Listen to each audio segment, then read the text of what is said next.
peaceful demonstration turned violent.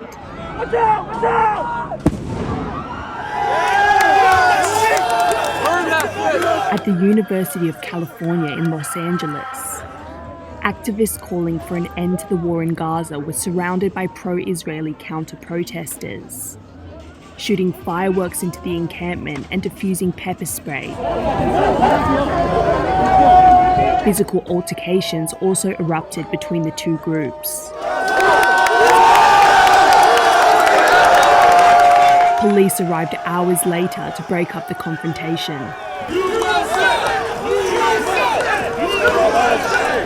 I think that it's kind of foolish that law enforcement didn't decide to step in when people were being beaten with metal bats, maced, yelling very threatening things, very disgusting things, when in reality, everybody that's in the encampment, that's not what they're there for. It has been a peaceful protest.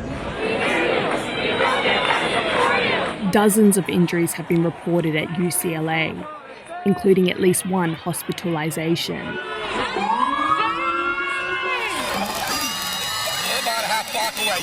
Hours earlier in New York, police broke into a building being occupied by pro-Palestinian protesters at Columbia University and cleared the encampment they set up on school grounds. Shame on you! Shame on you! Over 100 students were arrested, many saying they were injured in what they're calling a violent confrontation. Police were brought in at the university president's request, after protesters shrugged off the school's ultimatum to abandon the encampment or face suspension. Protests at this school over Israel's war on Gaza began 2 weeks ago, with students calling for the university to cut financial ties to Israel. It sparked the movement that has spread to colleges across the country. Professors from the university condemned the school's choice to call in police and stood in solidarity with the students' movement. This is not about Columbia or CCNY or Berkeley or UCLA or any other place where the students have risen up. This is the conscience of a nation speaking through your kids, through young people who are risking their futures, who are risking suspension, expulsion, criminal arrest in order to wake people up in this country.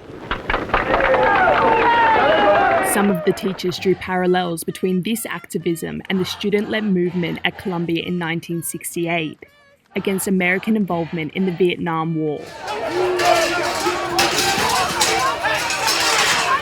At the City College of New York, anti-war demonstrators also clashed with police.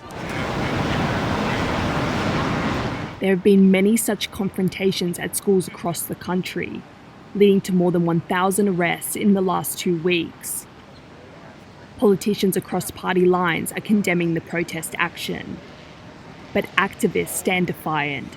You must create your own campus agitations. University business cannot continue as usual amidst a genocide. Rest assured that history will absolve many of us, but certainly not all of us. We will not fear! Genocide is coming here! At Brown University in Rhode Island, student protesters have peacefully dismantled their encampment after the school's leaders agreed to vote on divesting from companies that supply weapons to Israel. But other universities are yet to acknowledge demonstrators' requests. Despite the recent violence, students are continuing to protest on college grounds, and some are taking to the streets, showing no sign of backing down as they call for an end to the violence in Gaza. Dolphine, Chen and Rosie Grenenger for TaiwanPlus.